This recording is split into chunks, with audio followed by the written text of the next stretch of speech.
আমরাই জিতবো। যারা বাক বাকুম করে কথা বলেন ওরা সত্য শোনো, তাদের নেতারা ওই কথা বলতো, পরে দেখা যাচ্ছে ভোট পাইছে 6%। আমি চ্যালেঞ্জ করলাম, যারা বড় বড় কথা বলেন ইসলামের নাম নিয়ে, ধর্মের নাম নিয়ে যারা মানুষকে বিভ্রান্ত করেছেন 70 সনে 71 সনে, এখনো যারা করতে চান, তারা বাংলাদেশে যদি 10%-এর বেশি ভোট পান, ভোটের পরে ফজলুর রহমানের সাথে দেখা করেন। বড় বড় কথা বলেন, 20টা সিট একা একা পায়ে দেখেন তো দেখি। 3বার একা ইলেকশন করছেন, একবার একটা, একবার 3টা। এই তো শক্তি।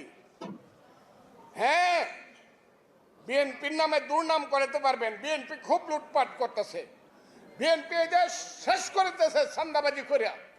বিএনপির কর্মীরা খুব খারাপ বলে বলে সারা দিন ইউটিউবে মানুষকে বিভ্রান্ত করতেছেন।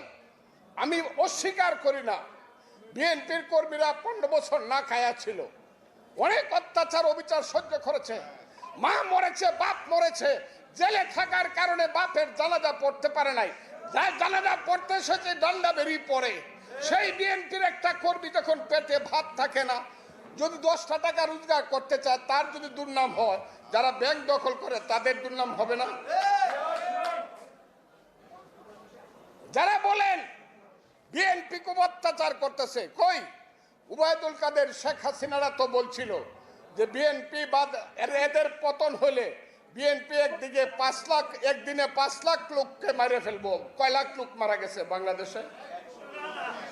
বিএনপি যে ধৈর্য ধরছে, বিএনপির নেতা তারেক রহমান যে ম্যাচিউরিটির পরিচয় দিছে, দেশকে যেভাবে রক্ষা করছে, এর মধ্যে যারা বিএনপিকে সমালোচনা করেন তাদেরকে হুঁশিয়ার করে আমি বলতে চাই, চক্রান্ত করে ক্ষমতায় থাকতে পারবেন না। বেশি দিন ক্ষমতাকে দীর্ঘায়িত করেন না।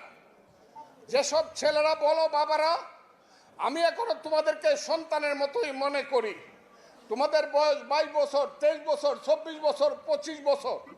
এখন বাংলাদেশের সব দলের চেয়ে বড় দলের নাম হলো সমন্বয়কের দল। হ্যাঁ, সমন্বয়ক।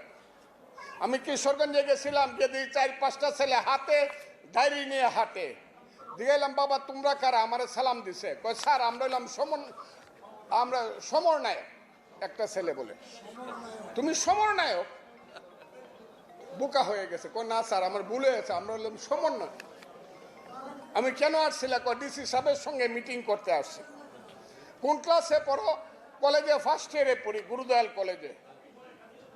এইভাবে 3টা জেনারেশন নষ্ট হয়ে যাচ্ছে বাংলাদেশের। আমরা আগে মেট্রিক পরীক্ষায় লিখতাম এই মিন লাইফে ডাক্তার হতে চাই, ইঞ্জিনিয়ার হতে চাই, সমাজকর্মী হতে চাই। এখন ছেলেরা লিখবে সমন্বয়ক হইতে চাই।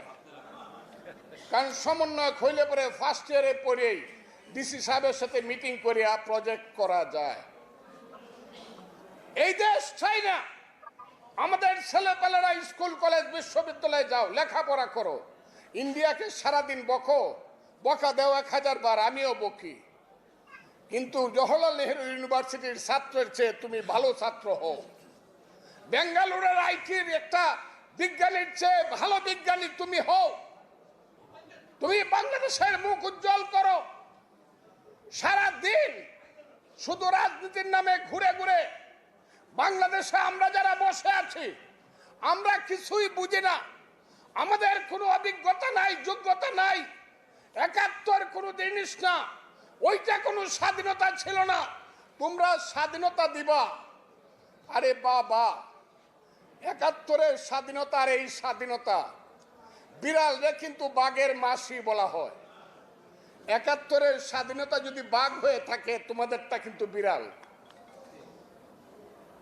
71-এর স্বাধীনতার সঙ্গে, 71-এর মুক্তিযুদ্ধের সঙ্গে, 71-এর ত্যাগ তিতিক্ষার সঙ্গে, 71-এর জীবন ব্যবস্থার সঙ্গে যুদ্ধ করতে গিয়েছে।